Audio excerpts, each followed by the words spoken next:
There we are. Okay. Hey, welcome. Welcome to Occam's Razor. This is Blazing Cat for Fridays, where we do a cold read through of the best news aggregate for people who think just like me. I'd like to thank BCF for posting these live streams and for his tireless commitment to publishing his site every day for going on to close to 20 years. Did you know he has a news feed? Yes, he does, right here. For those of you who can't wait for his next posting, you can always go to his live blog roll. And where to find this on his site is if you go right here to our blog roll, that's his blog roll, not my blog roll. And you will just click on this and you will have your blog roll site. All right. And it's good to see that I actually remembered to turn on my microphone this week. I'm sorry about that last week. 10 minutes of me talking, no microphone. What ridiculousness was that? All right, let's get going here and find out. It's been quite the week of buffoonery in Canada. And oh, look at this. Hey, I seem to be a little choppy. Okay, I'm broadcasting on three platforms right now. That might be a little too much for my system. Maybe we'll just stop moving my head around too much because it makes it kind of choppy. All right, let's go. Channel crossings in small boats top 25,000 in record time. More than 25,000 migrants have attempted to cross the channel in the UK in small boats this year, reaching the milestone figure in record time, Home Office figures show. On Wednesday, 898 migrants were detected crossing the channel. It means 25,436 arrivals have been recorded since January 1st, the earliest in the year that 25,000 figure has been surpassed. There have been 50% more crossings so far this year compared with the same period last year. This is on purpose. If they were really serious about protecting their own nation, they wouldn't allow this. If they were serious about stopping it, they would stop it. They are not. UK has a long history of defending itself. This is self-suicide. As Detroit 3 automakers report tariff blows, experts say a trade deal is the only solution. And that is why the Liberals will never give us one, so that they can continue their crisis management. The Detroit 3 automakers are taking a big hit from the Trump administration's tariffs, and industry experts say only one thing can stop the bleeding for North American auto industry: a trade deal with low tariff rates for the industry. General Motors, Ford, and Stellantis have all reported tariff impacts in the billions on recent earning calls. Ford said on Wednesday that it took an $800 million US, about $1.1 billion Canadian hit for the second quarter as results of tariffs. And BCF says, I know, make them build cars no one wants, like EVs. I don't know about you, but as a man, I would love to have a simple pickup truck. I don't even need, I roll down windows, air conditioning, and a radio. That's all we want. Not all these other bells and whistles making the vehicles way too expensive. Build them simple. Build them simple so they last longer. But no, that's not what they want to do. Revealed the true scale of foreign sex offenders in Britain. Oh, yes. Much information on that this week. And not surprising. Record numbers of foreign sex offenders and violent criminals are being held in jails in England and Wales for the first official data by nationality has revealed. Some 1,731 foreign national sex offenders were in prison as of June this year, up by 9.9% in 12 months. The rate of increase was nearly three times that of Britain's. Three times! With the number imprisoned for sex offenses up 3.8%, according to data published by the Ministry of Justice on Thursday. The number of foreign violent offenders held in jails is also at its highest since records began a decade ago. It has risen 8.8% in a year to 3,250, nearly double the rate of 4.8% for Britons imprisoned for violence. And what has Keir Starmer announced today? His biggest problem that he feels he needs to deal with in Britain is knife control, especially ninja swords. He doesn't want those out there. That's the biggest problem he believes that needs to be dealt with in Britain today. Banning knives. Canada Border Agency opens facility for high-risk detainees. But that was called a border. You just, you leave them out of the country. You don't let them in. That way you don't need to build a facility. No, too soon. The Canada Border Services Agency, CBSA, says it has opened a temporary immigration facility for high-risk detainees that hold up to 25 men with criminal convictions. CBSA said the detainees will be housed in a Correctional Service of Canada, CSC, Regional Reception Center in Saint-Anne-des-Plaines in Quebec. It said the center will be for those who require a high degree of supervision and control. What? Why not just say those who require incarceration? At which point we asked, like, so why are we letting them in if they require incarceration? Trump increases tariff on Canada to 35%, White House says. Washington. U.S. President Donald Trump on Thursday signed an executive order increasing tariffs on Canadian goods to 35% from 25% on all products not covered by the U.S. Mexico Canada trade agreement, the White House said. Goods transshipped to another country to evade the new tariffs will be subject to transshipment levy of 40%, according to the White House fact sheet. The increased tariff, which the White House says was the result of Canada's continued inaction and retaliation, comes after Trump told reporters that Prime Minister Mark Carney reached out ahead of an August 1st tariff deadline, but no conversations between the two took place. Now, early on Thursday, Trump said it would be very hard for the US and Canada to strike a deal after Ottawa moved toward recognizing Palestinian statehood. He said later on Thursday, however, that he did not view the move as a deal breaker in trade talks. Well, there you go. Still leaving the door open. Well, we know why. We know why they want to fail at this statecraft. Most of Carney's investments, 97% of them, are not in Canada, a good chunk of it in the United States. He has no invested interest in making Canada successful in any trade deal, especially when he's invested more in the United States. TableSalt says, major breaking, no deal for Canada. The letter is sent, 35% tariffs. Letnick calls Carney tone deaf for recognizing Palestine this week, says Derry. And counter tariffs are the sticking point. It's official. Carney is the worst negotiator on planet Earth. Yes, and the mainstream media will continue to apologize for him. And of course, all the lickspittle academics who also will spin this failure in statecraft by saying, "Oh, but we have like 90% of our stuff is not covered by this 35% tariff, so it's not really a big deal." Well, it's not a big deal, then why did every other Western nation manage to get a trade deal with the United States except for Canada?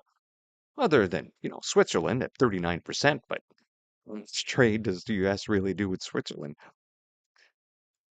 Docs, as in documents? Soros executive predicted FBI would put more oil into the fire of Russia hoax. Ah, yes, that's right. They got the goods on the Clintons this week and last week as well, and some involvement with Obama. We all knew this. Records obtained by U.S. intelligence officials indicate that the FBI would play a role in putting more oil into the fire of Russia collusion hoax ahead of 2016 presidential election, according to newly declassified documents released Thursday.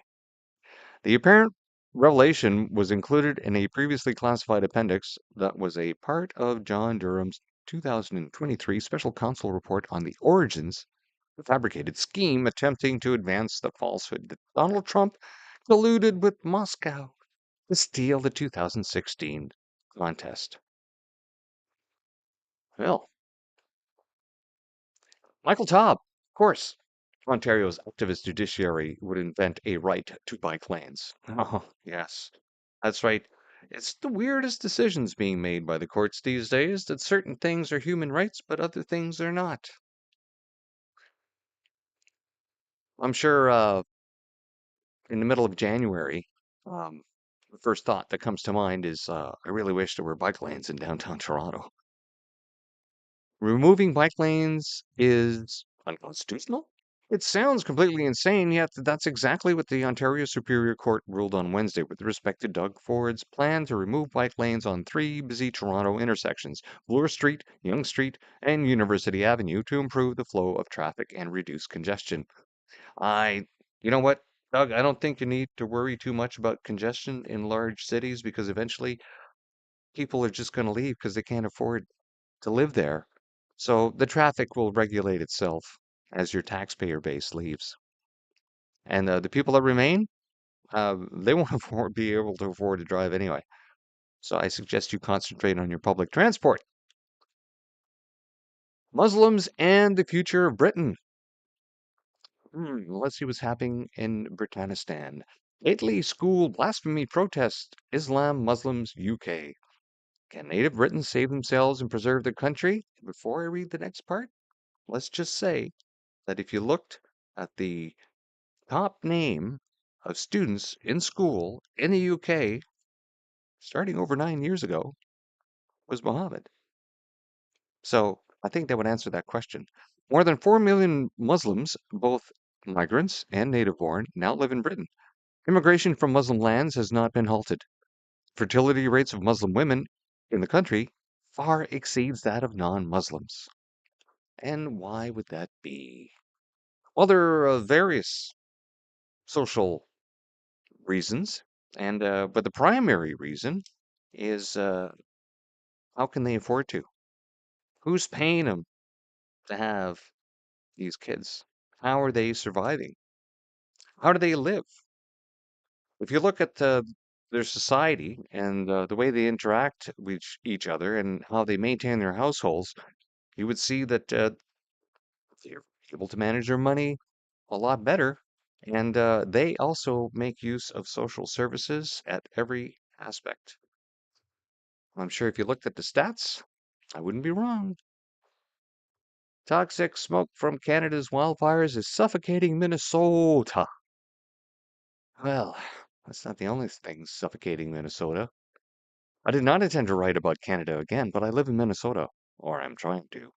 If you are rolling your eyes reading this, you don't live in Minnesota. The toxic smoke from the never-ending Canadian wildfires has, yet again, settled over the North Star State, so thick it is smothering. Visibility is reduced. The horizon is whitish gray. Yes, lots of smoke. It's too bad that Canada spends so much money on so many things that we don't seem to get any return on when we could have built a lot of firefighting aircraft that could have controlled this. But under the Liberals, Canada has different priorities, right? That's why we've increased our debt so far to the point where the GST doesn't even cover the interest payments on. So that's why we need to spend more. Not in Canada, not on managing our forests. I wonder if he gets to that in that article. The Rotherham scandal is even worse than we imagine. Oh, is that because they found out that some of the police were involved in the abuse? We've forgotten children. We're dirty little secrets. That's how they look at us. Shockingly, the brave woman who uttered these words is not referring to the mainly Pakistani heritage men who raped her and other young girls in Rotherham, South Yorkshire, over the course of several decades. She is talking about her town's police officers. 5 women have this week gone public with their allegations. The very people who should have been protecting vulnerable girls and arresting their abusers were only were not only complicit in silencing victims and appeasing perpetrators, they raped, threatened, and violently attacked grooming gang victims too. Well, that is because in the Marxist mind, the liberal mind, the socialist mind, the communist mind, life doesn't mean much. Life is inconvenient when it goes against the narrative. So therefore, life means very little. Life has no value to these people. And when you confront them with that fact, they get very flustered. They get very angry because they know that their moral compass is off. Their moral compass is pointing in the wrong direction, while their thoughts are telling them to go in a different direction, usually dictated by fear reaction. And that's why they excuse people losing their lives or getting injured for the political good. Very much like the people that followed that short, funny mustache man in the 1930s. You know, they spurred them on by fear, and then they excused all the atrocities, for the political good. Hundreds to embark on TTC's Underground Freedom Train overnight to mark Emancipation Day. Emancipation Day? Canada's never had any slaves. What the hell are they on about? Ita Sadhu wants to get one thing straight. The annual Emancipation Day Underground Freedom Train ride is not an event. It's an experience, she says. Sadhu, managing director of Blackhurst Cultural Centre, is encouraging Canadians of all ages and ethnicities to join her and hundreds of others on a free TTC subway ride Thursday night to mark the day slavery was abolished in the British Empire 191 years ago. Ah, that's what this is about. Okay. Well, I sure hope they talk about the fact that Britain took on this task by themselves to end slavery globally, and they amortized the cost and didn't finish paying it off till, what, 1988? Somewhere around there? But nobody ever talks about that when they complain that the UK is racist for whatever reason, when they actually paid to end slavery. Now, slavery still exists on the planet. It's still ongoing in some North African countries and in very many different ways. I guess if you look at how economies function, you could say that the majority of people are all economic slaves to an extent. When we're talking about real slavery, when people in chains, that kind of stuff is still happening in North Africa. And well, it's funny. I think was it 9 out of the 10 last countries on the planet to finally eradicate slavery, which again I don't think happened until the late 80s, making it officially illegal because it was legal up until that time. I think nine out of those 10 states were well, let's just say they were Islamic. Yeah. Mass circumcision ceremony leaves 39 boys dead and dozens more mutilated after botched procedures during tribal initiation in South Africa. Oh, well, that's about as interesting to read as watching somebody get hit in the nutsack with a paintball. The 2025 tribal initiation ceremony, where teenage males in South Africa undergo agonizing circumcision, has ended with 39 deaths and dozens more boys mutilated. Despite a target being set by the government of zero fatalities this year, the figure is still a huge drop on the last year, where 93 died, while a total of 361 boys have died in the last 5 years. Gruesome complications in 2024 led to 11 penis amputations after unskilled traditional surgeons used old spears and razor blades to perform the eye-watering rituals. Well, I guess just those kind of things that make you happy you live in a dystopian liberal society. At least they don't hack off our sausages. Yeah, well, not unless you want to transition. Starmer's political prisoners to be released, but hold the celebrations. Social media users are this week cheering on reports that a mother in prison for a post on X will soon be freed. Their celebrations seem premature. Lucy Connolly was jailed for 31 months for hurty words after authorities treated her post on the day of the horrific Southport knife attack, calling for mass deportations now and saying, set fire to the effing migrant hotels full of the bastards, I guess, for all I care, as incitement. That's despite the fact that Connolly deleted the message less than 4 hours after pressing send and stressed the next day that violence is not the answer. Yes, well, we'll see what conditions they put on her release. Pro-Hamas activists pushed for apartheid-free zone in Mississauga. Oh, God, these people. Activists in one of Canada's largest cities are urging the city council to brand Mississauga an apartheid-free zone in solidarity with Palestinians. An Instagram post by Mississauga for Palestine this week asked residents to email Mayor Caroline Parrish and 11 councillors before a rally planned for Friday.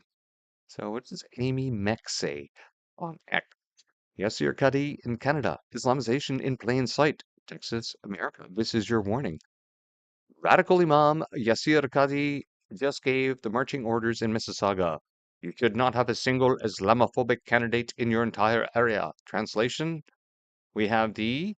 Ooh, shall we click on it? Let's click on it, see what happens.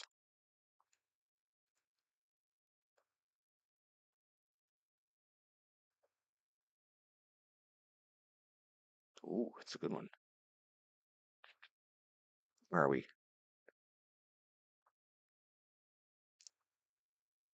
Translation, we have the numbers now. Only pro-Islam candidates allowed. Purge the opposition. Silence the resistance. This is about Islamic taking full control. The final stage of civilization jihad. Ah, yes, I haven't heard that word in a while.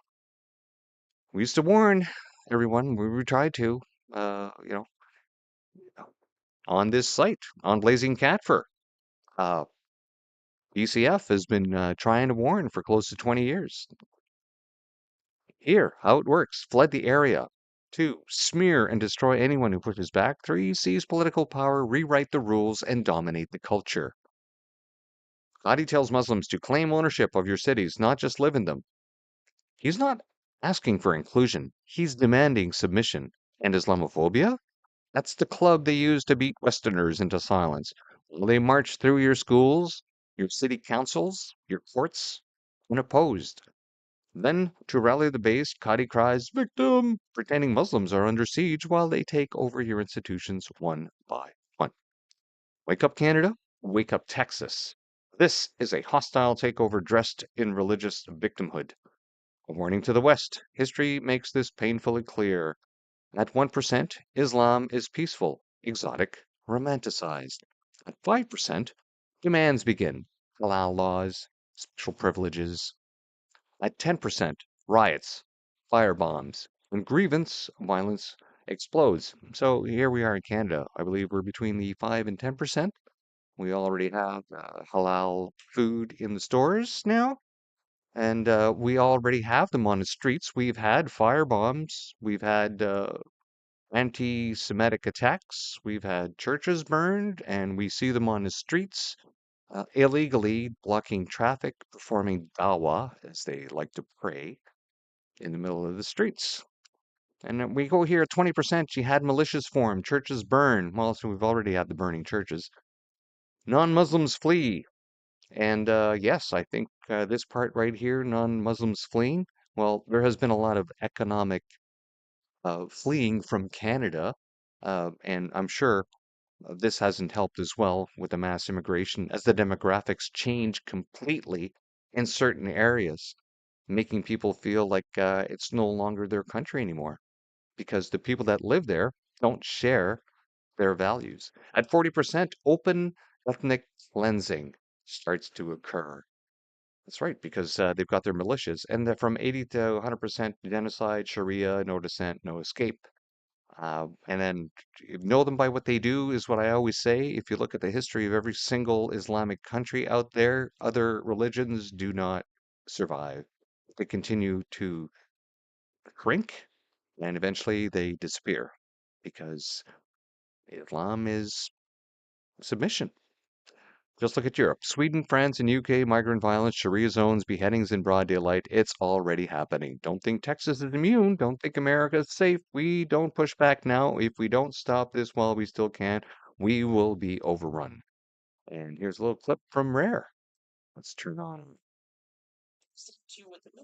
A little bit of Sorry about harshness. If Mississauga is, mashallah tabarakallah, the hub quantity-wise of Islam in North America, why haven't we seen that manifested at a social level? Why hasn't the impact been in accordance with your percentages and numbers? That is a question I leave to all of you. You should not have a single Islamophobic candidate in your entire area and district.